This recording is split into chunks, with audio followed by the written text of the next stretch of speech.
Hürmetli vatandaş bilgilik şeylerine başlaştın avval silahı bir işe gezmez yet doğrusu yapılaylı.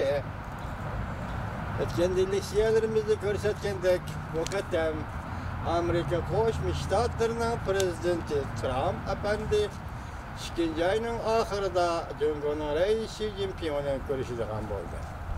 Bizlik şeylerimizi başlaştı evvel çiğsane eğitimdeyle bir ikinci ayı tut. 2019 yıl ikinci ayı tut. Bugün karısam bahar gelgendek durdu. Tabiatla yumuşap geçipti. Şununla ben bu elin giyimlerini giymeye çıktım. Hemenlerce bu bahar.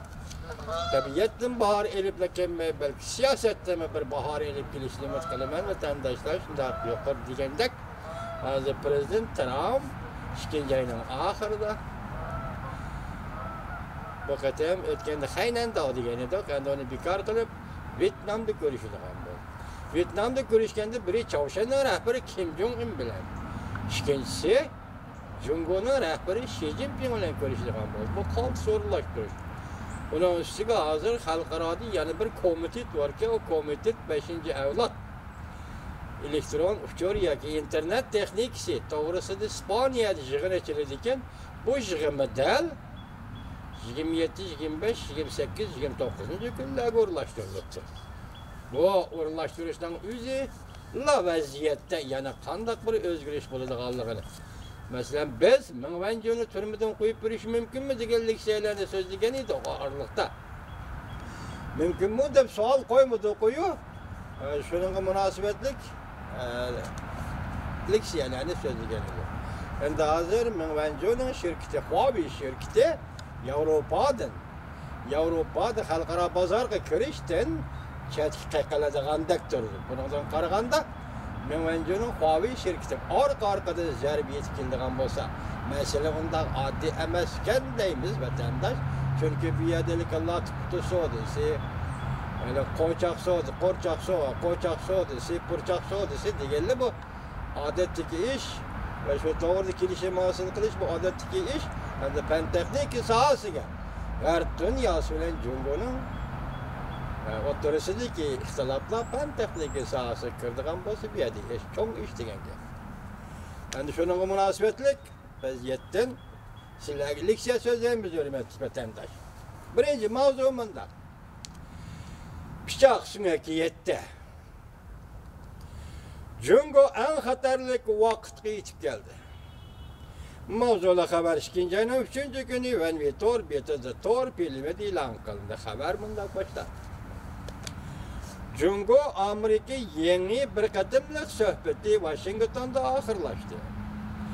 İki taraf okşaşla neticeleri eriştik değişti.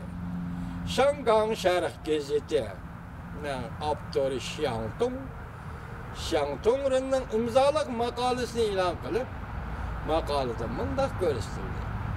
Amerika Cungo oturusunda soğudu sohbeti ötküzelgeni yok. Belki Amerika Cungo'ya talep koydu. Buyruk düşürdü. Ama noktalar doğru. Amerika'nın talep koyuvatkanlığı az.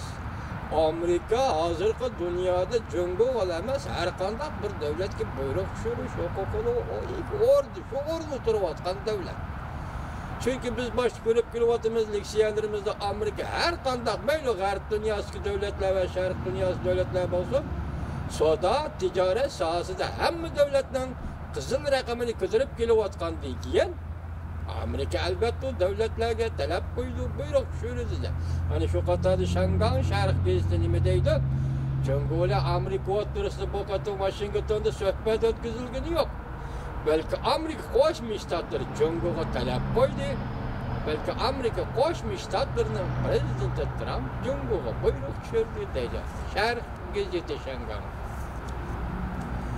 Bunun makalesi bunda gösterildi. İki taraf 7 cihette sohbetleşti. Cungo Amerika'dan import kılışını kemeytiş. Eklimlilik hukukunu qoğdaş. Amerika şirketlerinin teknik ötünüp bir işkin mecburlaşını toğustuş. Damojdan becini azaytiş ve soda korğalarını bekar kılış.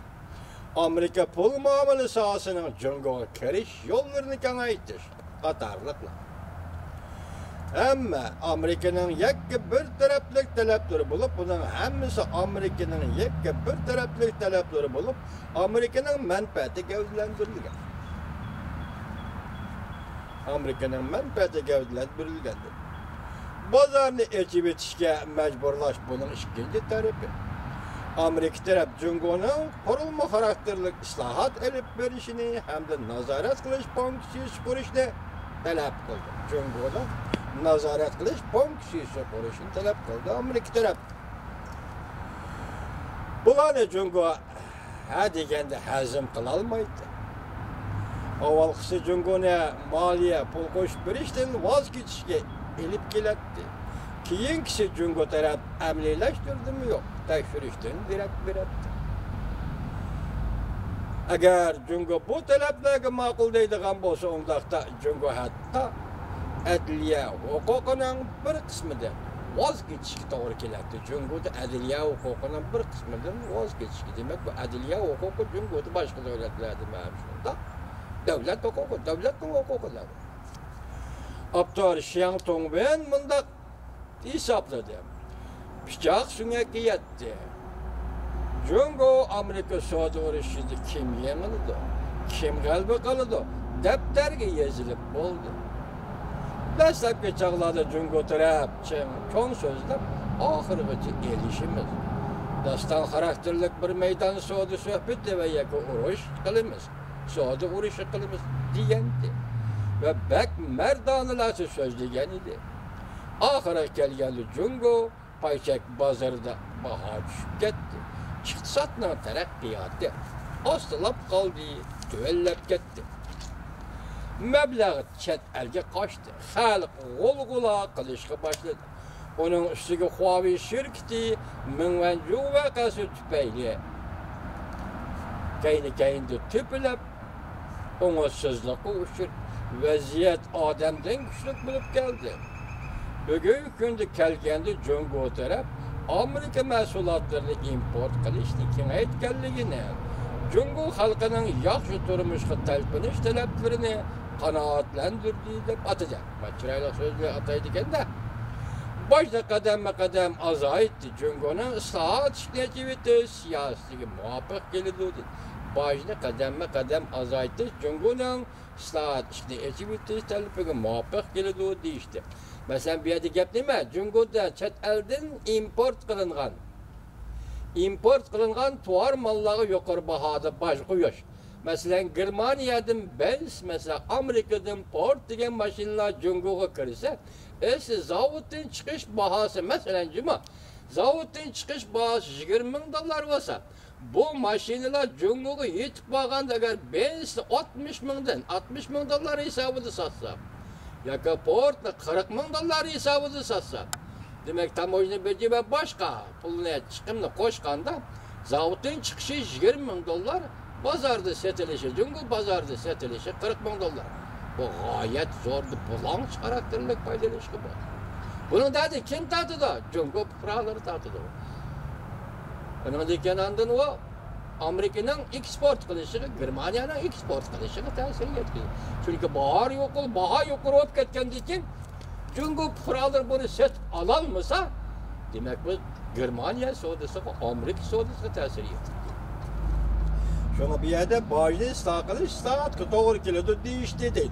Demak majburlab hozir majburan Cungo shunday yo'l qo'yishga majbur bo'ldi degan. Bu gapda faqat san'atlik gaplar edi xolos. Hali qadar islahatga foydali, xalqning yaxshi turmush ko'chirishiga foydali degan gaplar bu san'atlik gaplar edi xolos.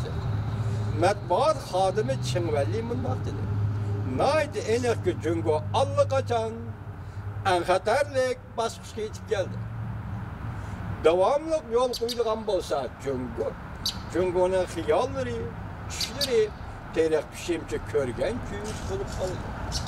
Cungo'ning xiyollari, tushlari terak pishimcha ko'rgan kuyish bo'lib qoldi. Tagi-takni aytganda deydi Chingvalli apandi, tor ko'chada uchrashganda bator g'alaba qiladi. Tar ko'tarib uchrashganda bator g'alaba qiladi. Cungo tishini tishlab, qo'rqishni tashlab etadiganlar bo'lsa, oxirida bir gap bo'ladi-da. Ching tura olsang, oxirida bir gap bo'ladi-da. Bundan boshqa tanlaydigan har qanday yo'l Jungo'ga qoldi.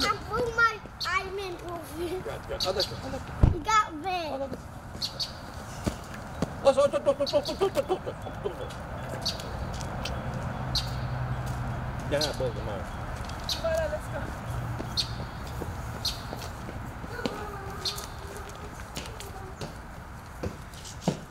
Liuxo qaytib kelish bilan Jungo Amerikadan 1 million tonna purchaq setib oldi. Kichik bir xabar yana.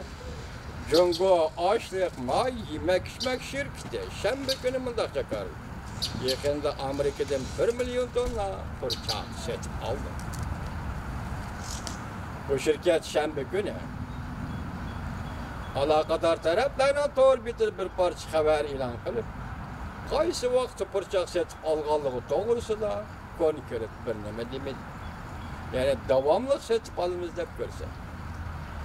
O'tgan hafta Amerikada o'tkazilgan yangi bir navbatlik Amerika Jungo savdo suhbatida Jungo Amerikadan ko'plab purchaq setib olishga va'da bergandi. Aqsaray iqtisod komitetining mudiri Larry Kudlow mundaq ko'rsatdi. Amerika Jungo savdo suhbatining kayfiyati yaxshi. İki davlat o'rtasida savdo urush pasaytirgan kelishim imzolaşdan burun ba'zi ishlaydigan yan nurg'un xizmatlar va bu da kelishim kelganda suhbatga kelganda kelishim emas. Jungo'ning Mao vaziri Liuxo apandi savdo suhbat vakillari uyumiga vaqti Washingtonda 5 million tonna Amerikadan purchaq setib olganlar to'g'ri xo'sh xabar elib keldi. Lekin bu masala bir purchaq masalasi bilan Amerikani yumishtosh yoki Jungo Amerika o'rtasida savdo munosabatlarida kelishim hosil qilish, hosil qilgandim Amerikani qanoatlantirish, bu yetarli ishlar emas.